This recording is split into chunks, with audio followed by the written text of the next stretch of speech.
I'm Hillary Zakin, and I'm the Interim Assistant Dean of Multi-Faith Engagement here in the Truett Center for Religious and Spiritual Life, and it is my pleasure to welcome you to the first Winterfaith Luncheon of the year.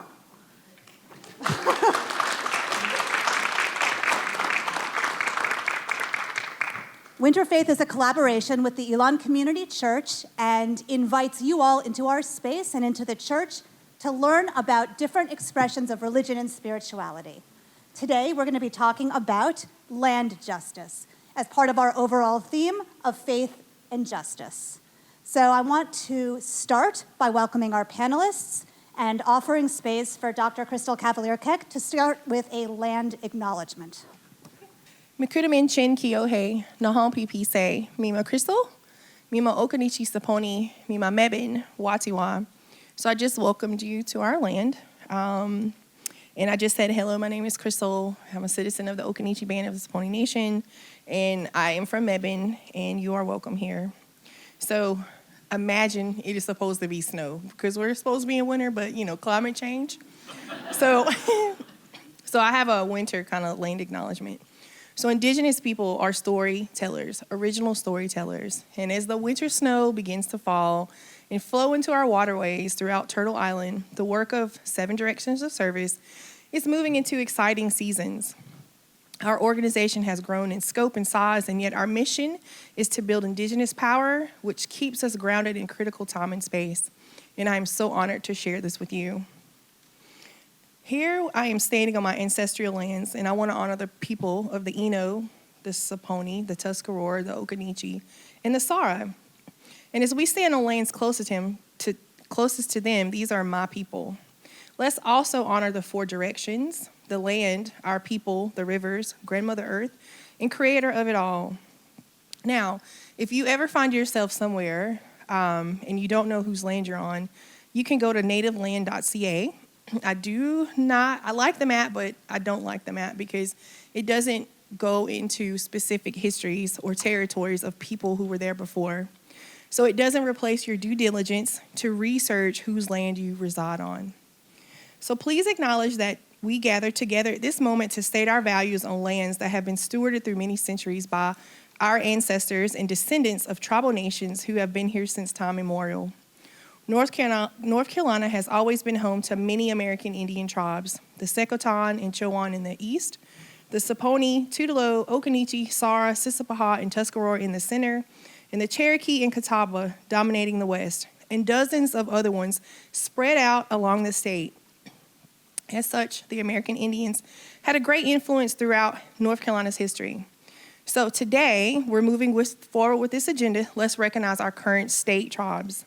The Okanichi Band of the Saponi Nation, Meherrin, Wakamasuan, Lumbee, Kohari, Halawasaponi, Saponi, and Eastern Band of Cherokee as well as our relatives, the Tuscarora, as the past, the present, and future caretakers of this land.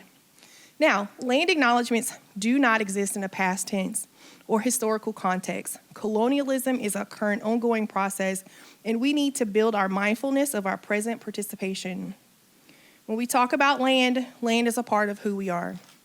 It is a mixture of our blood, our past, our current, and our future. We carry our ancestors in us, and they're all around us, as you all do. Indigenous communities have been caretakers of the environment, protecting their lands, respecting wildlife, and utilizing traditional ecological knowledge passed down through generations. Without acknowledgement or understanding who we are, this tends to lock Indigenous people into the past, without acknowledging that they are still living, practicing sacred ceremonies, and that contemporary Indigenous peoples extend their worldviews and livelihood throughout all segments of society. So let's move beyond this land acknowledgement. It is true that most systemic programs, including academic, vocational, industrial, occupational, emotional, social, spiritual, and cultural development, and recreation, were first created for white men, and then secondly, for white women. Like all institutions with this type of legacy, change does not happen overnight. Ultimately, issues stem from the fact that many spaces are still so white and weren't created to be inclusive to people other than males. These land acknowledgements allow lights of hope to shine into a space that largely upholds institutional racism and sexism. Now, no one is coming to save us. It's all on us.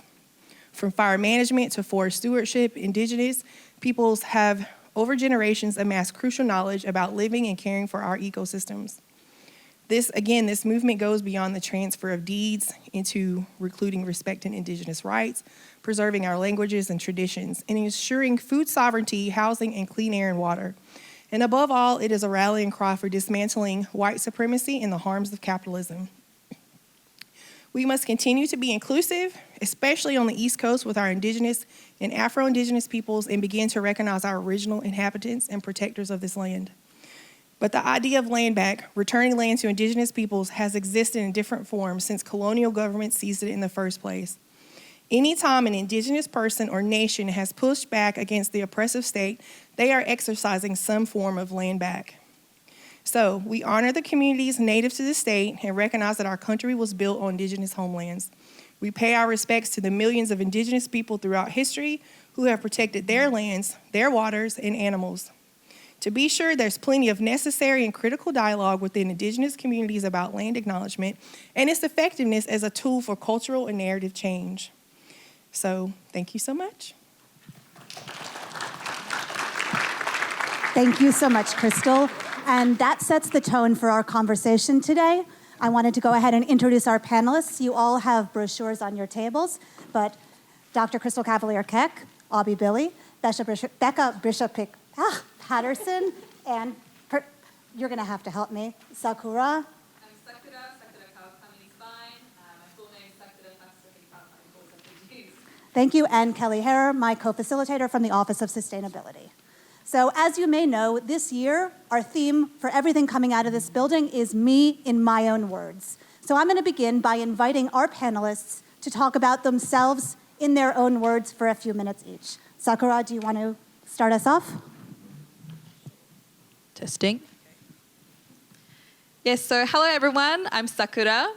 My mother's Japanese and my father's Maori. Maori people are the indigenous people of Aotearoa, New Zealand. I'm a freshman on the women's golf team, and this is actually my first time in the United States. My goal in this discussion is to talk about how we can develop our relationship and with the Okinichi tribe, how we can strengthen the relationship so that it is a long-term process. I think we all have a moral obligation to acknowledge and have a relationship with the Okinichi tribe and respect them. Thank you very much.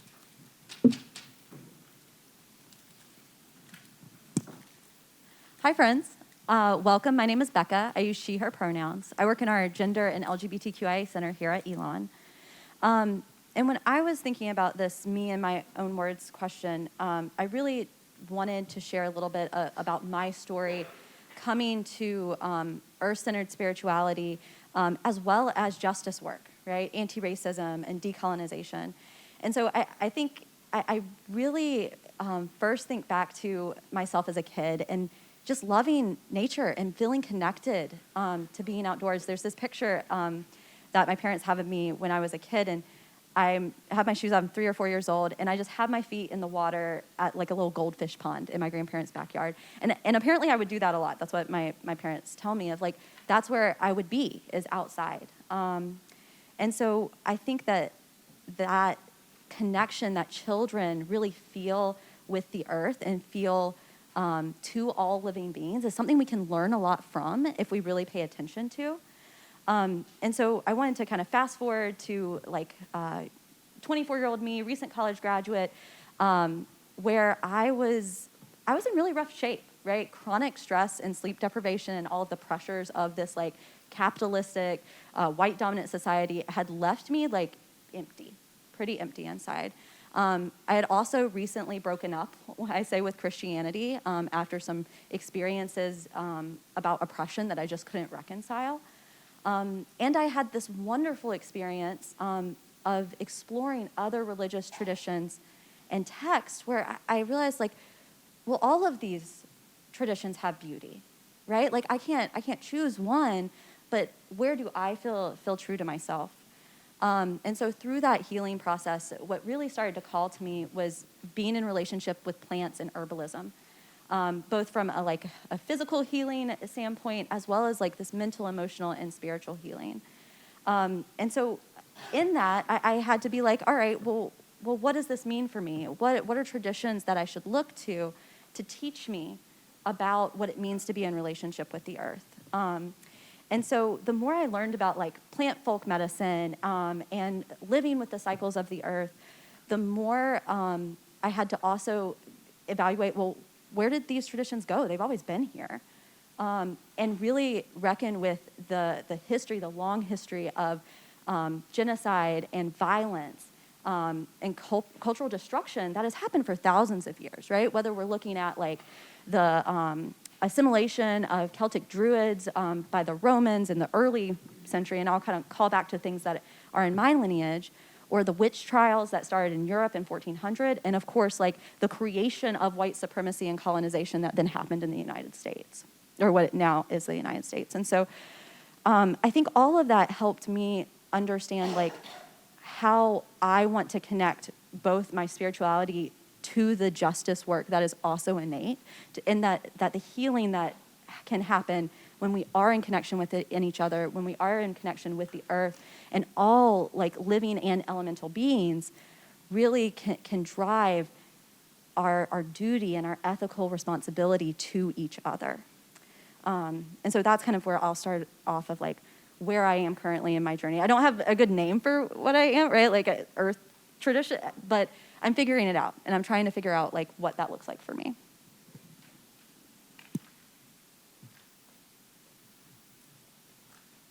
Ishtango itimai hutosh. Hi everyone, my name is Abi. I am currently a sophomore here, studying musical theater and arts administration.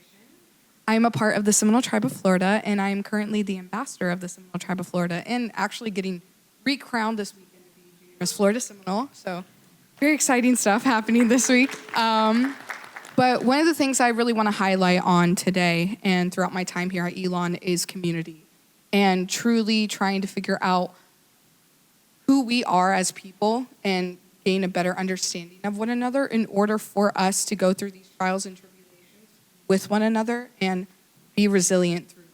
So I think just really focusing on getting a better understanding of who we are and helping one another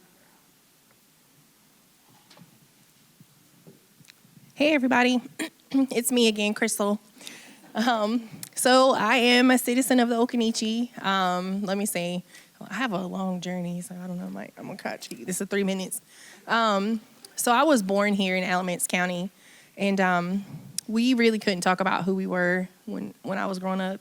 And our family were farmers up until the 1950s, and then they became educators. And my grandparents both were teachers. My grandmother taught at Haw River Elementary School, and then my grandfather taught in Caswell County at Dillard Junior High. And we did everything we were supposed to do. We went to church, and then I went to high school, and then graduated, and I went to college at UNCG, and then I got married and moved all over the world with the military. And after I left Alamance County, I was proud to say who I was, but here we really couldn't say who we were because you could get, taken away, or, my grandparents were afraid they would take our land, or, we would get murdered, or a cross burned in our yard. And so we really had to hide who we were. So we just if you were a person of color, you just went into the black race. And it didn't really make me feel good in high school, but I had no choice but to just, go with the black race. And it was really a difficult time. Like, I can't imagine my kids. Well, they're in high school now, but it's really difficult now for them. But for me, growing up, it was really hard because I was the second generation, or my mom was the first generation of, integration of the schools. And so I went to school with their children. And so it was really a rough time. It was racial fights every day in the 90s. And so when we went to the military, my ex-husband, he was in the military, it kind of was a melting pot. And so we were E1 through E6, and we all lived in base housing. And so they kind of just group you all together.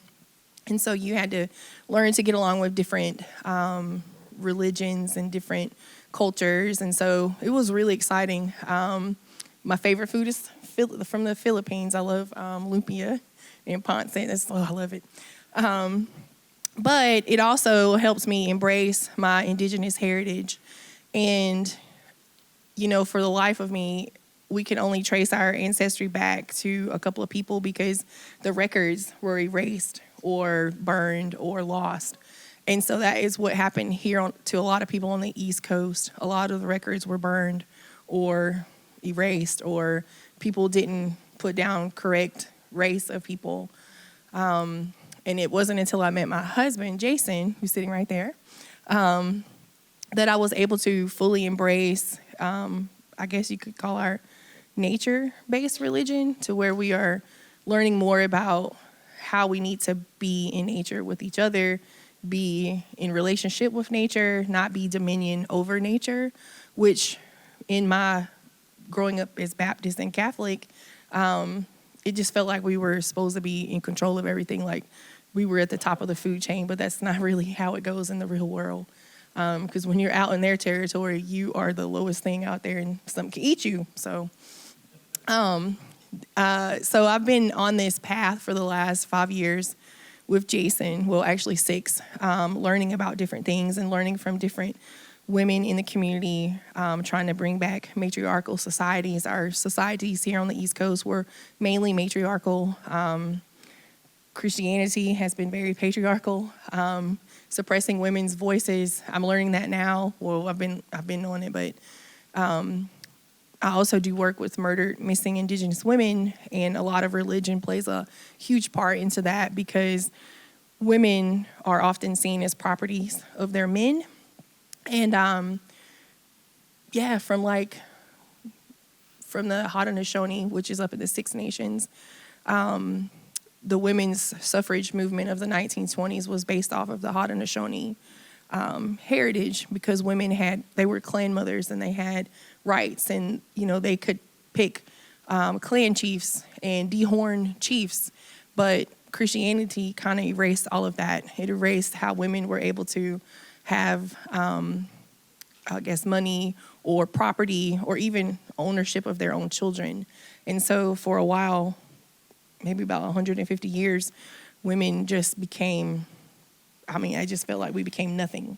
And so I've been labeled, we don't talk about Crystal Cavalier at the commission because I break those doors down, because that's not how life is supposed to be. And you're not going to put us in a back room, or you're not going to put us in a corner, and we're going to move forward, and we're going to reorganize our matrilineal societies, and we're going to give women the same rights as men. I've been working with Jason and learning a lot of different things from different communities. So that's just a little bit about me. I have a lot of stuff. If you Google me, you can find out all the other stuff that I've been doing. But right here and right now, we're just talking about environmental justice and women's rights. So thank you so much for allowing me to be here. Thank all of you so much for sharing a little bit about yourselves with us. We really appreciate you. I appreciate you all being here. What would you like the greater Elon community to know about your community, your spiritualities?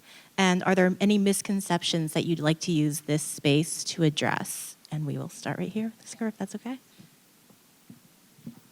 From a Maori Indigenous perspective, I believe that all Indigenous people have a spiritual connection to the land.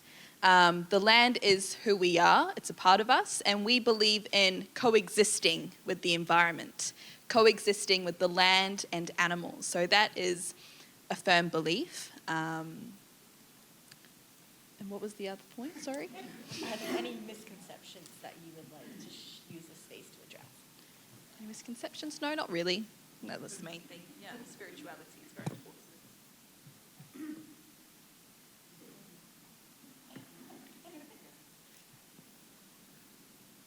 All right, so I think what I'd want to start with here is maybe not a misconception, but I think it's really important to note when we think about white folks engaging in earth-centered spirituality, that white folks have just taken and exploited other religious traditions and peoples for a long time, but certainly since the creation of white supremacy. And so I think that is something that's really important to address, like in whether that's New Age religions, pagan, Wicca, like folks are using traditions that are not theirs and claiming them as their own, which is typical of how white folks have often dominated other groups. And so I think what has been really important to me in my lineage or in my work is like going back to my own histories and my own ancestors and saying, okay, what are practices that are true to my people, right? My ancestors. And so that could be things like, maybe I want to cleanse or smoke, but that's not me smudging with sage. That is not my tradition, right? That's me seining with maybe juniper or pine, right? That would be something that's true to my ancestors who were in what's currently Scotland, right? And so I think that there are a lot of examples we can point to, whether we talk about yogic practices or even altars, where people are misusing tokens or traditions from other people. And I think that's something that really needs to be addressed within like some of the communities that I'm a part of. Yeah, and I think it's been really powerful too, like to be able to reconnect with some of the traditions that are true to me and be able to share those with other white folks. Yeah. I would say for me, one of the biggest things for us as well, is that the world, like we come from the earth. So in stories is a big thing for our culture, and one of the stories says that we were made out of clay and we were formed into a human being in order for us to walk this earth. We believe and there's a creator. We don't call it God, we call it the creator. And we make sure that we take care of the earth, because what the earth gives us, we use that as our energy, and we use that to heal ourselves and to make ourselves better and to be successful and just to punish ourselves in order for us to be here. And I think that's one of the biggest things, spirituality-wise, within the Seminole tribe. A random misconception, is that one weird? There we go. Some misconceptions about the Seminole tribe. I think one of the biggest questions as an ambassador of the tribe that I usually get, that I just really want to address, is that do I have running water, and do I live in modern homes? Personally, for me, I don't live in a modern home. My home is very traditional in the way that it's a cheeky house. Within Seminole culture, we live in cheekies, and it's not called a teepee. Other tribes have different ways that they build their houses, and there are different shelters and such. And for us, it's called a cheeky. And yes, I do have running water, surprisingly. Yeah, but everything else within our houses are modern and everything. And even within reservations, I grew up on a reservation in Brighton, Florida, and our reservation is completely modern. We have running water, we have technology, we have everything. We have resources that we can have within our tribe. So I think that's one of the main misconceptions that I usually get a really big question about. So I agree with each one of these panelists and what they said, and I really agree with Becca. What I've noticed is a lot of people picking up these trendy type things. And even here on the East Coast, we don't use, we use sage, but it's really hard to grow white sage here. It is not the right conditions to grow that herb here. And we probably use pine or red cedar for one of those herbs. But because of pan-Indianism that happened in the 1970s, it kind of all conglomerated into these 4 sacred herbs, which they are. 4 sacred herbs, but we also, in each of our different regions, we have different things that we do as Indigenous people. Also, like, we don't live in teepees here, and we don't ride horses to work. Those are just some common questions that we get. People ask, like, crazy things like, oh, you get a lot of money or you get free money to go to school. That's not really true. We hardly get any money at all. And then we have state recognized tribes, non-recognized tribes, and then federally recognized tribes. And it is very difficult for non-tribes or non-federally recognized or even non-recognized tribes to go through the process of the BIA. You have to meet so many criteria. And then even if you go through the congressional way of getting recognized, usually you lose some of your sovereignty doing that. And then we really have to understand what is sovereignty. And I'm trying to move beyond that when I'm talking to people, because are you really sovereign when you have to beg a government to give you rights? And, no, you're not really sovereign. You're at the beck and call of a government who can take away those rights at any moment. Let's see, what else? Other misconceptions. I don't know, it's so many. Just like you said, it's just a lot to think about right now. Here on the East Coast, most of our treaties were not recognized. Before the formation of the United States, we had treaties with the kings or the king and queen of England. And so when the United States was formed, they didn't recognize most of those treaties. There's only a few treaties that were recognized that were able to give some of those tribal nations federal rights. But there's a couple of treaties, like my tribe, we were put together on this reservation called Fort Christiana in the 1700s. And a lot of people out west did not know that we had reservations that were formed by the colonists and settlers. And we were there for a couple of years, and then we left because it was very hostile. And we had boarding schools, but not like the boarding schools you see today. I believe they were a very experiment of how boarding schools were. They actually anglicized and Christianized a lot of our people and tried to get them to go back into the tribal communities. But they were so shunned or not accepted back into the tribe that those people who were taken to those boarding schools had to return back to the boarding schools because they could not fit into their tribes, because there was no jobs as blacksmiths, because we just didn't have that. There was no need to have a shoe on a horse. And other things. Let's see, I'm trying to think what else. I had a thought and it just escaped me. Maybe I'll save it for a later time. Thank you. These questions in the end, by the way, just so you're aware. So if you have questions, hold on to them until the end. Thank you. I'm happy to listen to all y'all talk all day. How do you find the intersections of your spirituality and justice showing up in your everyday lives? And maybe we'll start with Crystal and move our way back. Is that okay? Yeah. Awesome. So how does it intersect in my everyday life? Well, I know for one, my husband, he wakes up and he does his teachings.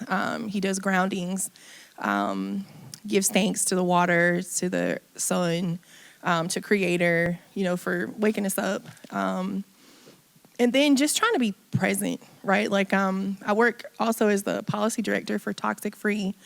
And working at that organization has really opened my eyes to how much toxins are in water, but also how much toxins are in our foods.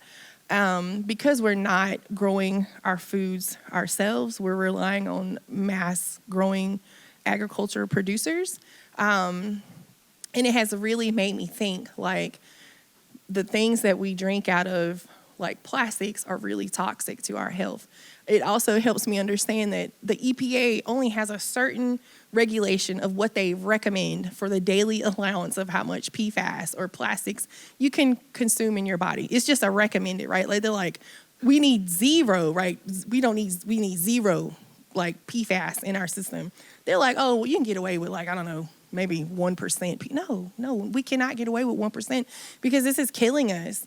But people are not understanding that because they think the government is there to, like, help protect them or be the big brother or say, okay, well, we're going to slap the hands of these manufacturers who are making these toxins that are killing us. And so I have made it a priority in my family that we're going to drink only out of glass containers, right? And it's difficult. Like, that is a very difficult thing. I took my poor kids on a food scavenge hunt, right? So we went to like 7 grocery stores to find things that were made in glass, especially drinks. And we have these criteria. So I've We can't have anything that has red dye, 40, yellow 5 and 6, and blue 1, because those are the ones that cause a lot of problems in people. And so I've taught my children how to read labels. I've taught my children that we need to drink out of glass. And it's real important that we recycle and really hold cities and county governments to that recycling, process, because I'm not going to name any names, but I've heard that some cities, not this one, I'm just saying not this one, but some cities just take the trash and recycles and just mix it all together, right? And they just dump it. And that just defeats the whole purpose of a recycling program. And until we do like a community change or a community education about we need to get back to community-oriented thinking, we need to get back to a community focus, we're not going to be able to make that change as a human or as a society, as people. And I really do think that we are tunneling down a path that we are going to self-destroy ourselves as well as the animals and other plant life that we have. So hopefully I answered that question. I'm sorry. I shouldn't have ate. Just quickly, just so you know, everything that you're using today, your plates, your utensils, your cups, are all compostable. So please use the compost bins when you dispose of your plates. Thanks. What was the question again? I just want to make sure I answer it. The question is, how do you find the intersections of your spirituality and justice showing up in your everyday life? Oh, okay. I think as soon as I even wake up, I make sure that I sleep to the east, especially with the 4 directions. For me personally, within my culture and what my father has taught me, is that you always sleep to the east because that's the way that the sun rises, and you always keep your feet towards the west because that's the way that the sun sets. So every morning I make sure to thank the Creator for everything that He is giving me and the abundance that He is giving me for all the opportunities that I have been given. And whenever I can, I try and make sure that I also wash my face to the east as well, because that also has to deal with bringing you joy and making sure that you replenish your body, and the way that the sun rises is just the way that you're supposed to be in line with that as well. So I make sure to do that, and just trying to take care of the earth as much as I possibly can. If I see trash anywhere, I make sure to pick it up, because if we do not take care of this earth, nothing else is going to do it for us. We are the ones that are having to make sure that our earth stays stable and that we don't overcrowd it with pollution or industrialization, everything. So anything that really helps to make sure that our environment is as clean as it possibly can be for the wildlife and for us, I try and make that at the forefront of every day as well. And just taking in every opportunity that I can. I think that us as people always overlook the beauty of what is truly in front of us. So every day I just try and take in as much air as I possibly can, and just admire every beautiful thing that is around me. I would say that that's what I practice on a day-to-day basis. And then what was the other thing? I think you covered everything. Yeah. Thank you. Go, Becca.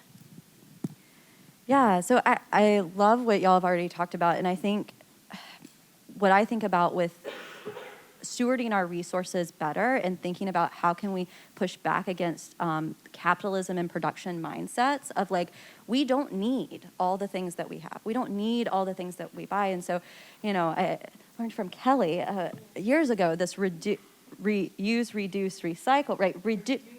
Sorry, I got it wrong. Say it, I got it wrong. Reduce, reuse, recycle. Reduce is the first thing, right? We need less, right? And so how do we make that as part of our being is actually needing, yes, less, because we are using resources that are not ours, right? These resources that we're using are meant for future generations and meant for our system and our planet and other living things. And we're just eating them all up. Right? And that is not a sustainable and not an aligned way for me to feel like we're living in community with each other. I would also say, for me, the intersection between spirituality and justice is a lot of trauma work, right? And unlearning white dominance, colonial mindsets, Christian supremacy, cis hetero patriarchy, right? Like those things that are embedded in our bones, in our society, in our cultures, in our norms, and pushing back against that and saying, what would a different relationship be?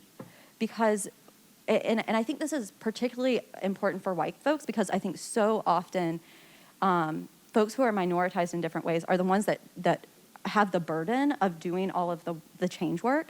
And especially when we think of racial justice work as white folks, we have a lot of trauma to resolve and unlearn, because whenever we have been, and our ancestors have been actively violent or even facilitating or complicit in the suffering of others, when you brutalize others, like you lose a piece of your own humanity, right? And that gets passed down through how your DNA is expressed. It gets passed down in your traditions.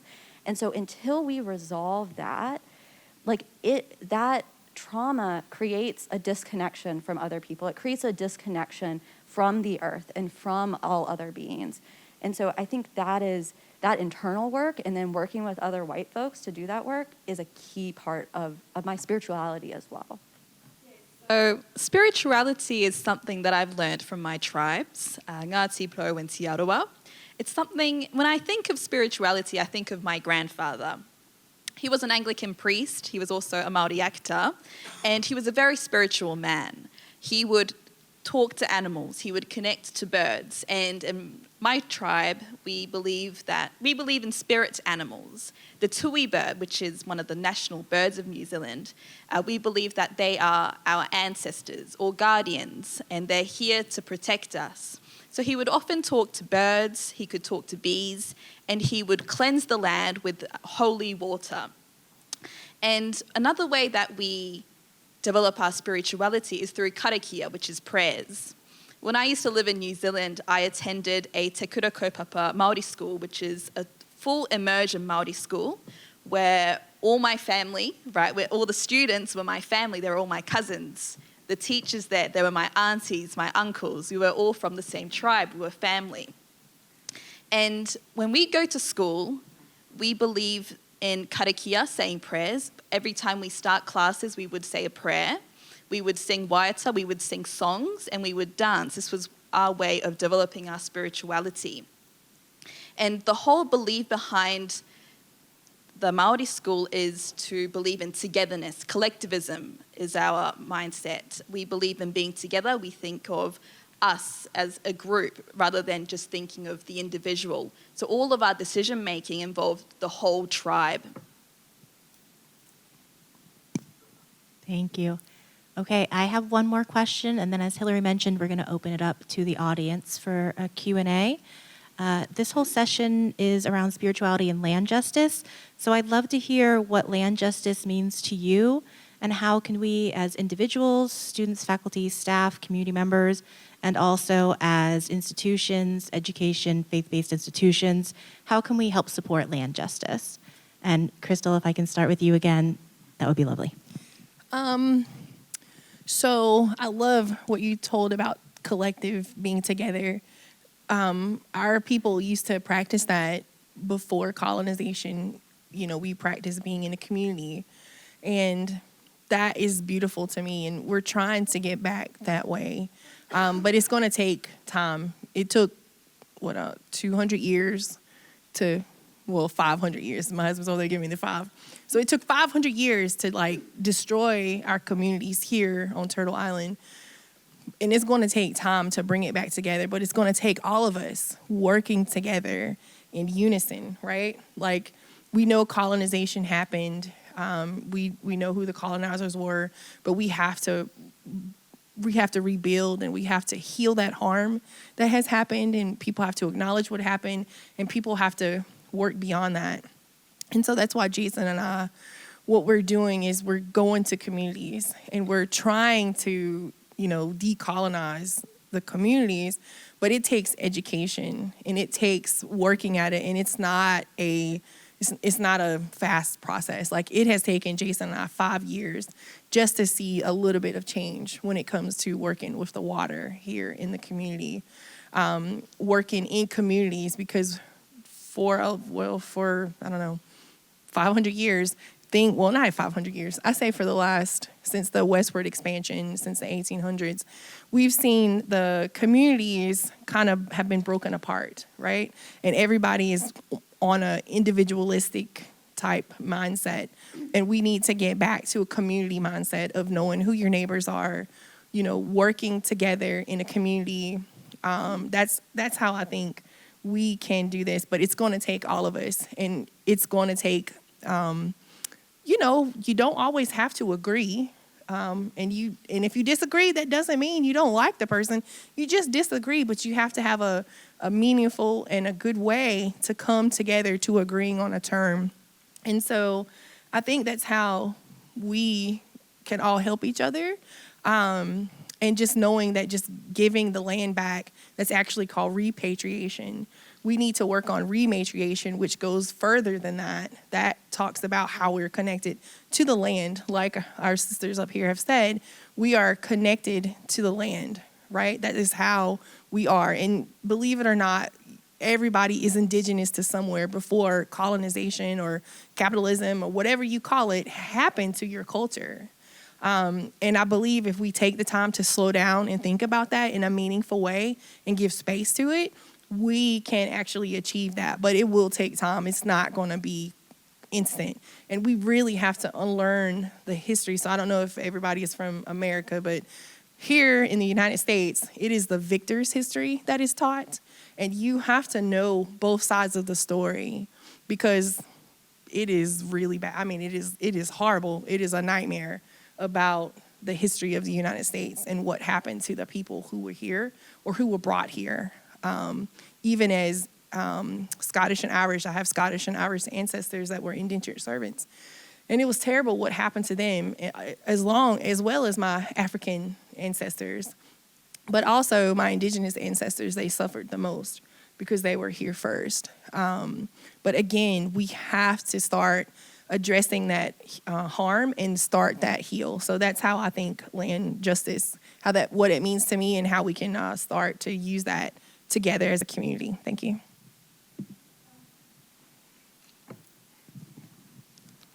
Yeah, going off of what you said, I think land justice for me, as soon as I think of land justice, I automatically think of, for my tribe, the Everglades in Florida, and trying to restore that and help that grow, because for many years, the Everglades has been draining due to the industrialization of making different pathways flow into different directions, which it wasn't supposed to be that way in the beginning, when the Everglades was first there. And the sacred land, that is our sacred land due to it helping us run away from the colonizers and them basically not getting into that land because of the way that it is structured. It's so hard to get in there, but for us, we were able to hide in there, hide away from the colonizers so that they wouldn't capture us. And what we call our sacred land is now turning into a political project due to a lot of people wanting to reroute the different flows of the Everglades. And millions of people in Florida get their water from there, and them trying to reroute it could cause a lot of pollution. There's a lot of negatives and positives with them trying to restore the Everglades. But all that to say, I just really encourage everyone to do their research, and I think that's another way to help with land justice is doing your research, specifically trying to get primary sources from indigenous people and their tribes, because like you said, we don't have a lot of information from our side due to it being erased, due to colonization taking over certain tribes and certain people. A lot of our culture is being erased, and thank God we are able to grasp onto it. The little people that are, or the little amount of people that are in different tribes that are unrecognized, recognized, federally recognized, whatever it may be, just try and get as many resources as you possibly can from an insider and an outsider perspective.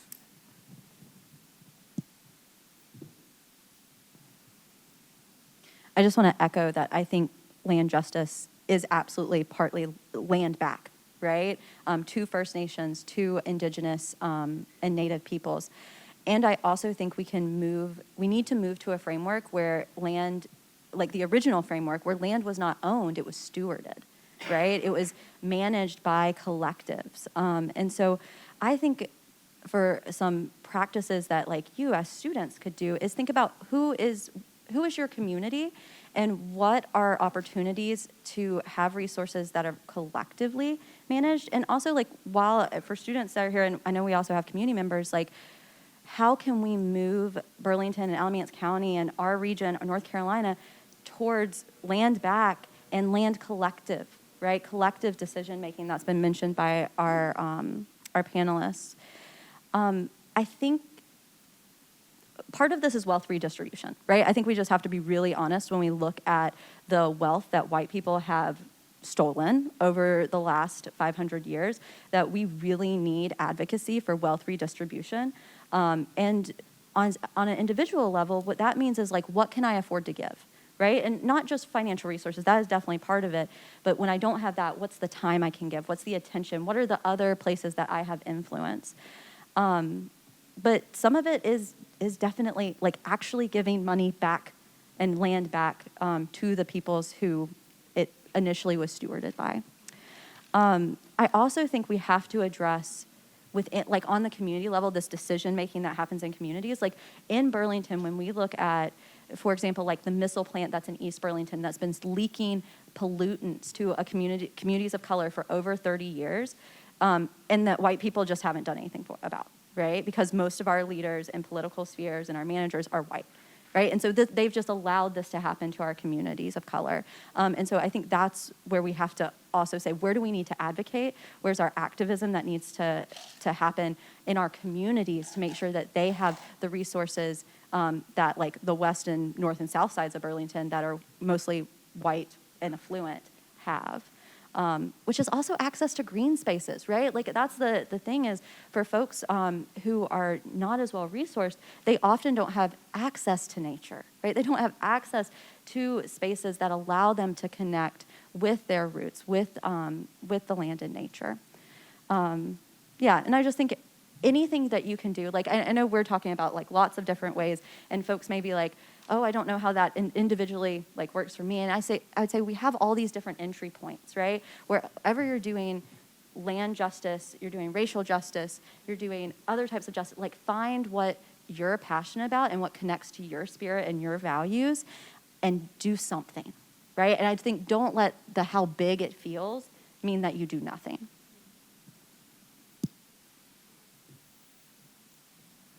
In New Zealand, for Māori people, regaining our land was a way to revitalize our language and culture. Back in 1975, my grandparents helped lead the Māori Land March, and it was when these Māori people, right, they would walk from the top of New Zealand on the North Island right down to Wellington, which is our capital city located at the bottom of the North Island.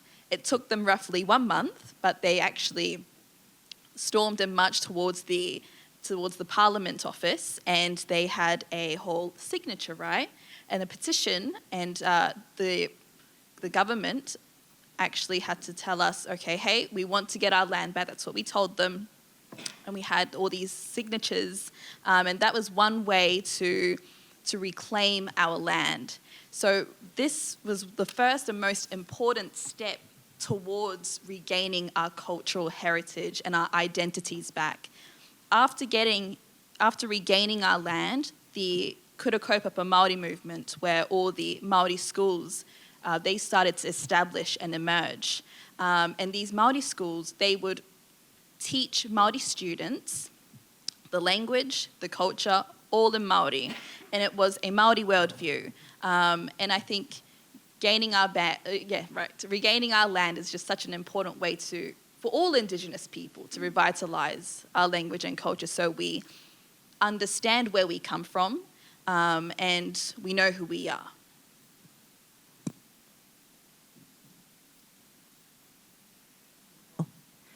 Thank you all again. We're going to open it up to questions from the audience. Hillary has a mic. She can come around. Just going to raise your hand if you have a question for all of our panelists. All right, we'll start over here. Sure, yeah.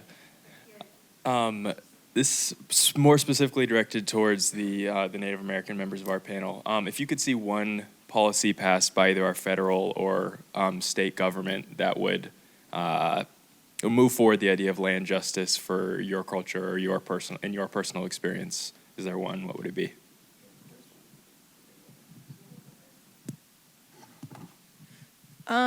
So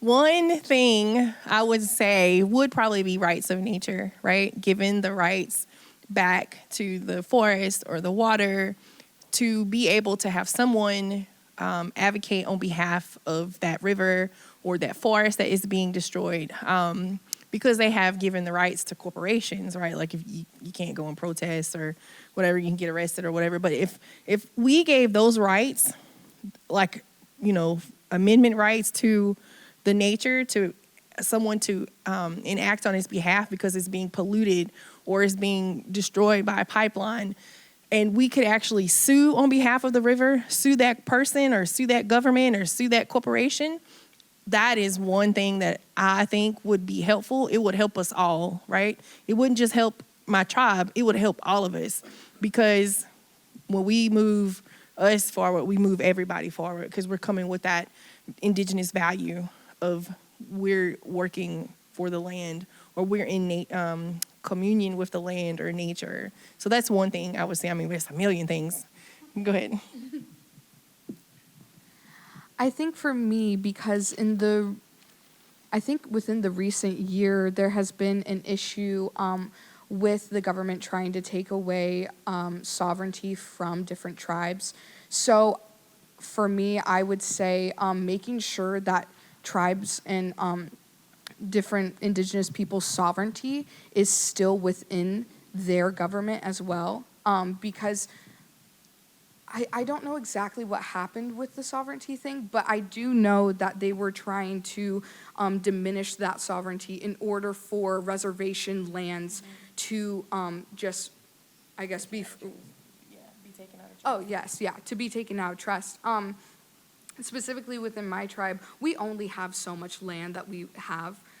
Specifically within the reservations, like we only have a certain amount that we can have. And so for them to try and take away that sovereignty is a huge issue for us. That can lead to other major problems within our tribes and our people. So definitely making sure that sovereignty is at the forefront.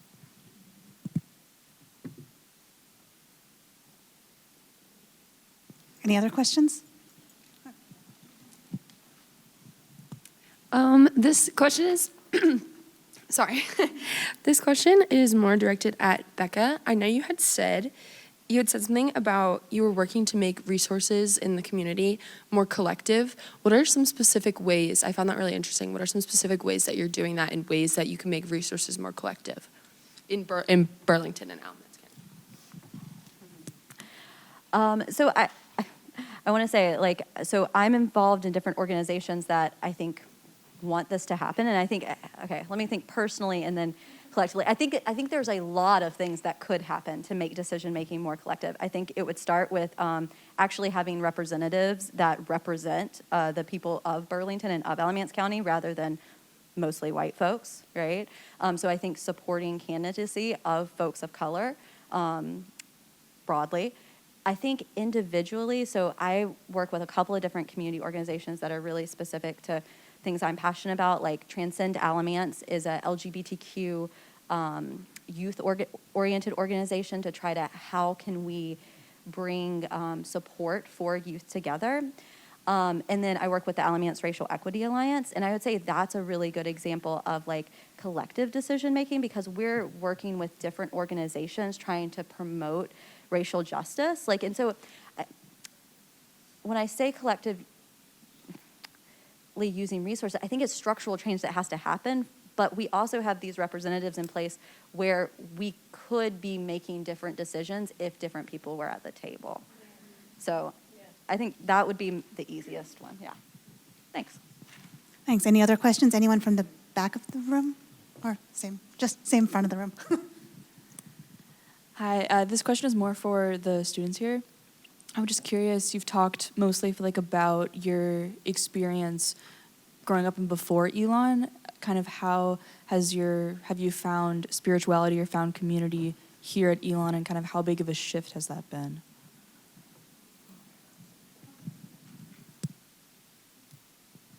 If I'm going to be real, it's been a really hard time being here, specifically because growing up on a reservation, I grew up where everyone, we all grew up with one another. I knew every single person within my class, and I know everyone throughout my community, and everyone knows everyone. And spirituality, when I was on the reservation and at the charter school there, spirituality was at the forefront. We made sure to thank the Creator for everything. We made sure that we had a garden and tended to it, and used those things in order for us to get energy for ourselves from that certain tomato or that lettuce or whatever it may be. And being here, it's been very hard to find that comfortability of being myself and also being spiritually active within my own beliefs. And I think meeting Sakura in my meaning and happiness class over J-term has really helped me be comfortable with who I am because of the presence of having another Indigenous person here. It's really made me want to find places within Elon and throughout this community where we can share our differences but also come together with them as well. So still trying to figure it out. But I think throughout my 4 years here, I'm just really trying to find comfortability with being spiritual here.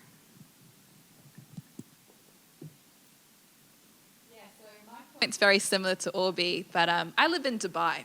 So I've been there for the past 10 years, and most of my friends are Emirati. They're the indigenous people there. And I think from my experience of meeting all these indigenous people from different parts of the world is we all believe in collectivism, thinking together, thinking in tribes, right? So living there, that's what I was used to, always making sure that this decision does not only affect me, but it affects other people as well. And then when I moved to the States, that was the biggest change. There was a shift in perspective, shift in belief. And here everyone thinks individually, right? Especially when it comes to things like eating at McEwen Dining Hall for lunch. I'd be there with my friends, right? And we all have our food. Back home in Dubai, we would share the food. Instinct like that, right? That's the first thing. All right, this is what I have. This is for you as well. So we could share a meal. We would share our drink. But here, you think individually just for yourself. And that was the biggest mindset shift that I had to learn to adapt to. And then when it comes to, did you say spirituality? To be honest, spirituality, I'm still learning and developing my spirituality. But in my meaning and happiness class with Reverend Boswell, we practiced yoga once a week. And I think yoga and meditation is really an important way for us to connect with ourselves and to be more aware of our surroundings as well. So I want to continue my practice in yoga because I think it's such an important way for my spirituality to develop. And in terms of meeting other students of color, I've met Orbi, which is great because there aren't many Native American or Indigenous students. There is the Center for Creed. There are Black students there, Latinos, Asians. That's also another way that I've felt supported and included and found my community. We have time, I think, for maybe one more question. Hi, thank you. I think it's Crystal. Yeah, so my question is kind of a general question, but in terms of more Alamance County, because you highlighted, growing up here and, the issues that, you face and, your community faced. I was just curious, in a general sense, just briefly, what are some of the, for me that's maybe more unaware, maybe more of the, kind of current issues and dynamics that are going around and just, that, that are just being experienced and, et cetera. Thank you. Yeah, that's a good question. So currently here in Alamance County, that's a big question. You have these politics, right? I did not want to talk about politics, but you have the highest person in the county, which is Sheriff Johnson, Terry Johnson, who goes after certain groups of people, right? He targets them and he intimidates them. He, has ICE, right? The ICE raids, or, he has his deputies, sit outside schools and intimidates youth, right? Just not good, right? Like, just not how Andy Griffin, like he always references Andy Griffin. If y'all have to look up that, it's just not very Andy Griffin. If I grew up watching that TV, it's not Andy Griffin. But he intimidates that, so that's the one thing. The second thing is how our commissioners are aligned in the county. They're not representative of the county. They're just representative of Burlington, right? Like, where's my buddy? Oh, Tanya over there. She's on this. Alamance for Good Government. If you guys want to get involved with Tanya. But we're trying to make it to where it's not, oh God, what's it called?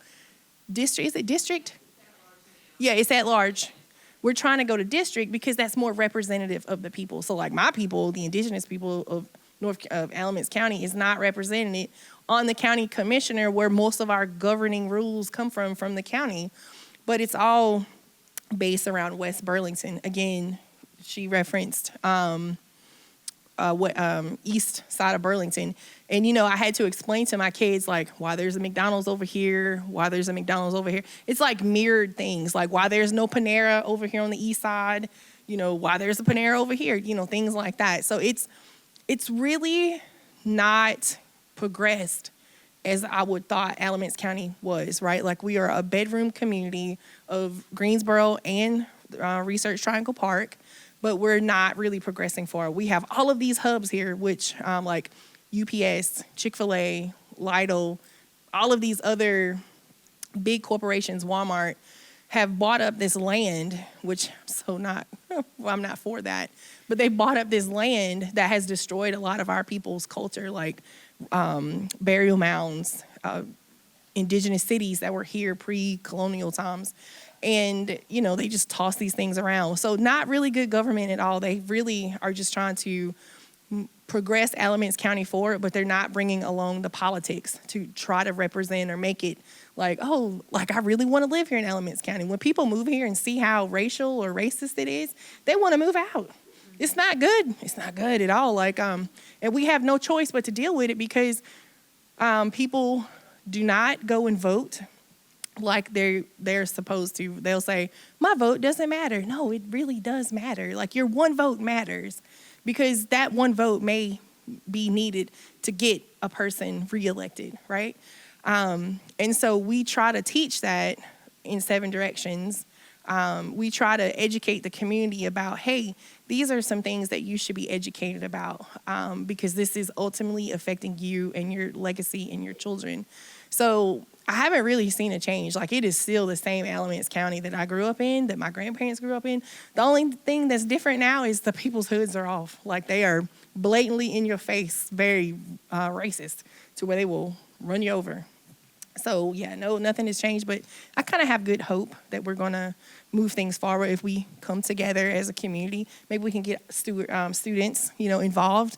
You guys are young activists here. I see you're just waiting to sign up with 7 Directions to get some activism going. Kelly, she's on our volunteer, so I'm going to put a shameless plug in, 7directionsofservice.com. Sign up to become a volunteer. If you guys want to come and celebrate, this weekend is my husband's birthday. At 7 o'clock, we're having a prom. Well, it's volunteer appreciation, but at 7 o'clock, we're having a prom to thank all of our volunteers for the selfless work they've done for the last 5 years. Because it's hard work, and we don't want our volunteers to get burned out. But that's the only way we can move forward is people come to colleges like Elon and then stay in the community and work. So, yeah, thank you. Thank you so much.